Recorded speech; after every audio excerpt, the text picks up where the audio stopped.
16. gada centralizētā eksāmena 12. klasē eksāmena uzdevuma pirmā daļa ātrie jautājumi.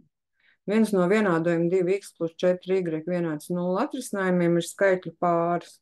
Šeit vienādojums nav jārisina, atliek ievietot katra varianta A, B, C, D, x un y vērtības vienādojumā un jāskatās, vai kreisā puse būs vienāda ar 0 ar labo pusi.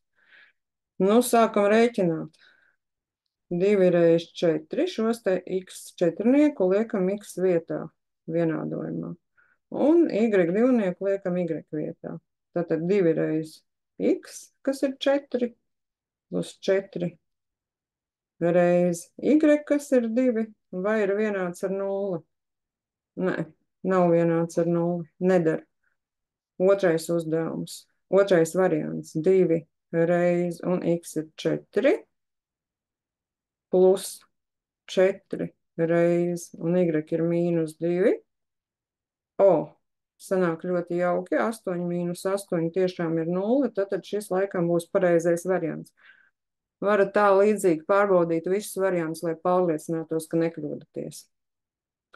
Otrajā uzdevumā dots skaitļu intervāls no 12 līdz 25 ieskaitot, kas ir kopa A. Kurš no dotajiem skaitļu intervāliem ir kopas A apakškopa? Ja mēs tagad atliekam skaitļu asi, dots mums ir no 12 līdz 25. Viss šis te intervāls. Vai mums derēs no 8 līdz 22? 8 iet ārpus intervālam nederēs. Tāpatās mēs no 8, kas ir ārpus intervāla B gadījumā, arī atsakamies. Tagad no 18. No 18 izskatās, ka mums varētu derēt, un 22 arī ietils mūsu intervālā.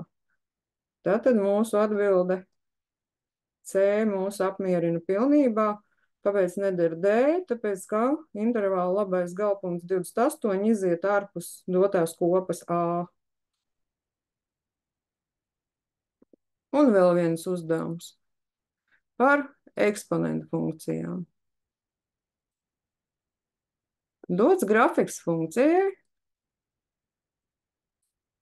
y vienāds 2 pakāpē x, kas definēta visiem reāliem skaitļiem. Skatāmies attēlu pirmo. Kurš apgalvojums par doto funkciju patiesa? Funkcija eksistē lielākā vērtība. Nu, funkcijas grafiks, lielākā vērtība mums tikai tiecās uz plus bezgalību, bet neeksistē gan. Funkcijas mazākā vērtība ir 0. Nē, mums tāda iespēja, ka 2x pakāpē vienāds ar 0 nav iespējama. Funkcijas vērtība ir visi reālie skaitļi. X as ir visi reālie skaitļi, y as funkcijas vērtība. Nē, nav. Jo mums funkcijas grafiks atrodas virs x as. Īsnībā mēs skatāmies, ka laikam pēdējais apgalvojums būs pareizs, jo funkcijas vērtības ir tikai pozitīvi skaitļi. Mēs šeit jebkurā brīdī varam nolasīt kaut kādu funkcijas pozitīvu vērtību. Paldies par uzmanību!